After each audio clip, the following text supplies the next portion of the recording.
Hello, hello. Welcome back to the Scaling Deep podcast. I'm your host, Lisa Princik.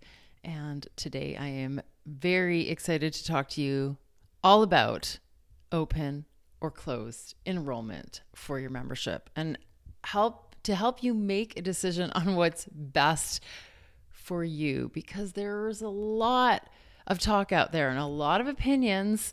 And I'd like to put some of this to rest, because I think there is a better way than either or. And I just want to share with you some of the advice out there and why I don't think it's the right advice. Now, if you have been around the membership world for a little while, you probably heard so many people telling you, and a lot of big gurus saying, you got to close your doors. You got to close enrollment and open it as little as possible. So maybe once a year or twice a year, or maybe even 4 times a year. But a lot of people say the more they close it down, the better. But I question, does that really work? Now, the reason why it does work, and the reason why this advice has been given out, is because when you are selling something, you are creating a sense of urgency and scarcity, which we know works really well for selling any kind of program, right? Giving people an opportunity to check this out, pay attention, and act within a timeline that doesn't have them going off and forgetting about it, and or getting laissez-faire about it because they know they can always come back to it, right? So for those reasons, yes, that is why a closed enrollment works, meaning that your membership is not open all the time. People can only access it during these launch periods, again, a few times a year or less. But here's where I think that doesn't really work. For one thing, if you have a membership and you have people coming to you and they are really excited that they learned about you and really ready to get help and take action in this area, and you don't have anything for them, what do you think they're going to do? They are likely going to go off and look for help somewhere else, figure it out on their own, or painstakingly looking up for free stuff, or going off and getting someone else to help them because they're super excited about what you are able to help them with, and they're not able to get that support. So they're likely going to turn away. I think that people are the most excited about you when they've first come across you, and that's when they're paying the most attention. So with a closed membership model, if you've got nothing else that can help them, and there's nothing else available to them other than maybe something super high ticket, which they weren't prepared for, it's going to not really serve you or them to kind of fizzle that relationship out. Okay, so that's one reason. And here's the other concern. So when you're launching, it's a lot of work. I don't know if you've ever been through a launch before, but even if it's small, it's somewhat draining because you're usually putting your best out there. You are showing up and being present and making sure that you are like rested and energetic, and you are pulling at all the stops, especially if you're not getting early numbers come in or early signups and you're just starting to think, oh, what else can I do? And you're kind of scrambling. It is a hectic time. There's a lot of pressure and there's a lot of intensity, regardless of whether or not you're a master at it or you even enjoy some of it. It can be draining. And that's a pretty big burnout cycle that might be worth it if we knew we were get the numbers. But unless you have been doing this for a long time with tremendous success in already selling the thing, it's a pretty big chance to take when you say you're not going to open it for a little while or a few months or even longer, when you don't quite get the people in it that you would like to in order to create a thriving program, one that feeds you and feeds your members. And then what do you do when you are not allowing new people into it? You are not saying it's open because you've promised it and sold it based on being closed, then you're a little bit stuck. Okay.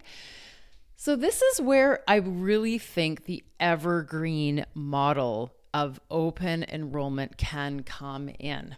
Now, let's look at why people don't think it works. Okay.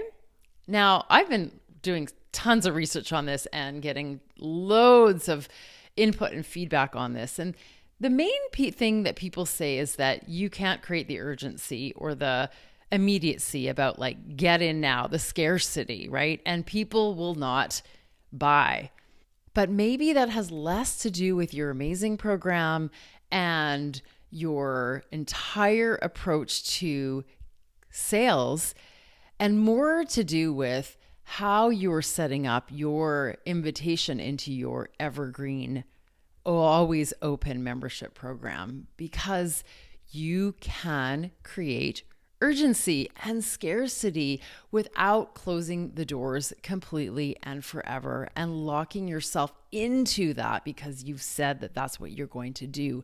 There are many other ways to create a sense of excitement around joining now, bonuses, other fast action price points that you can entirely create for new people coming into your world that work really, really well and that have been proven by so many businesses out there with so many different kinds of programs. And some of them are not even really low ticket either. So, regardless of whether your membership is, low or high in terms of its price point, or whether you're selling it for month to month or a whole year at a time, you can still make it appealing and you can still reward them, encourage them to take action, to sign up for limited opportunities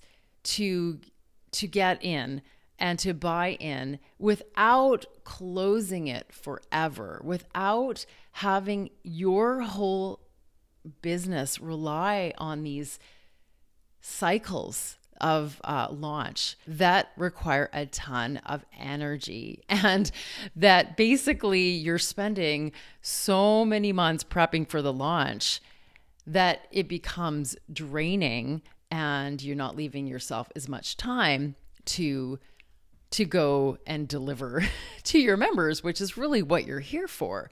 And I think that's what prevents a lot of people from even going the one-to-many model, is the fear of this like whole pressure launch cycle.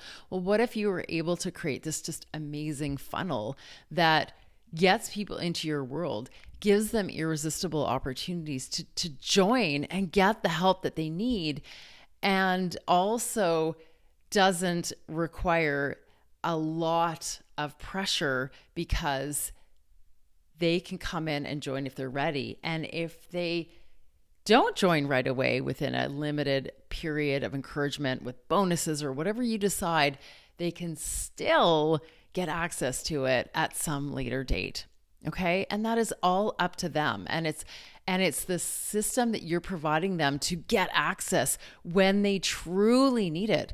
Because one of the things I've heard from people about creating launches and scarcity around enrollment periods is that people buy in because of the scarcity, and then they're not very engaged because they weren't ready for it. They weren't ready to start and take action.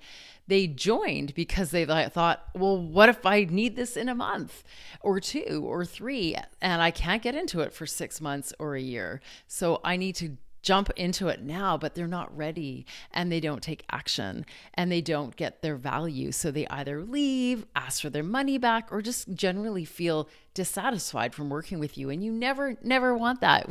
The best way to grow a membership or build a brand is for people who love you, trust you, and feel really happy to support you because they feel supported and they feel taken care of, even if they're not ready for what you have. So one of those things can be really thought through is how to actually create a compelling funnel, one that uses a little bit of attention grabbing that does really work for people to pick up and take notice and give them an opportunity, but also meets them where they're at and doesn't make them wait forever. And that is the benefit of an evergreen model. Now, moving along from that, you can also add the hybrid into that. So you don't have to choose. And this is what I feel really strongly about, is that I don't think memberships or anything to do with memberships or business models in general are one size fits all formula or like step-by-step frameworks. We are all going to have our nuances where we were like, oh, I do it like this, but I do this a little bit differently than someone else who may be following the same type of system or model. So we really have to figure out what's going to work best for us. And we need to really choose and be open to experimenting once we find something that works. So this is where you can do something like a founding members launch and then decide to close doors. And that makes a lot of sense because you're really rewarding people who've signed up for your membership right from the beginning and giving yourself time to get to know those members and nurture them and help them get results and just give them your all without worrying about sort of the next big launch. But it also makes sense to say, okay, now that I've gone past that, I'm ready to like start bringing in people regularly. And I'm also going to think about doing special events and launches once in a while as I'm inspired to create that content, as I'm inspired to do something that is a really great way to pick up and get people's attention because of what I'm creating. And that's where you can add in some of your launch models once in a while when you have them like prepared, or if you already have done things in the past, you've got resources you want to reuse. Absolutely, you can do it without relying on it, without burning out from it, because you like are saying, I have only 2 chances this year to make revenue, and so therefore I have to make them massive. If you really like that and you're not willing to go to evergreen, you can continue to do them. But I would highly recommend bringing in an evergreen system as well so that you don't put so much pressure on yourself to make those work really well for you. And then you kind of have to just shut it down and then worry about the next launch, because I think that kind of burnout and that kind of stress isn't worth it.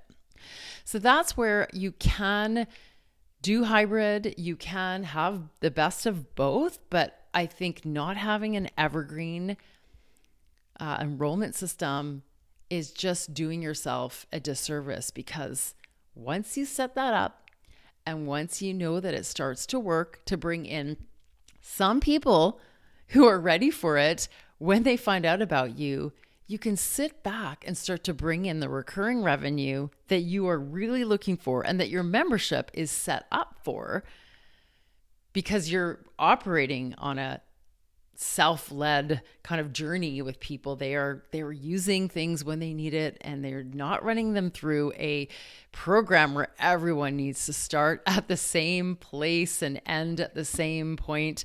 That's not what it's about. Then you might as well benefit from people coming in and bringing new energy and experience into your membership all the time. So that is my little spiel on the open versus closed enrollments. I really hope that that's helped you to think it through about what's best for you and be open-minded without listening to what, anyone else, one person is going to tell you. If something works for you, do it. But then you're, always looking for new ways to add growth that is sustainable and that feels natural and that feels fun. And I'm going to be creating more training on this very soon. In fact, next month. So if this has piqued your interest, stay tuned for that, because it's going to be full of a lot of other important tips and some unconventional truths as well coming to you soon. So thank you for watching or listening today, and I will talk to you real soon. Bye for now.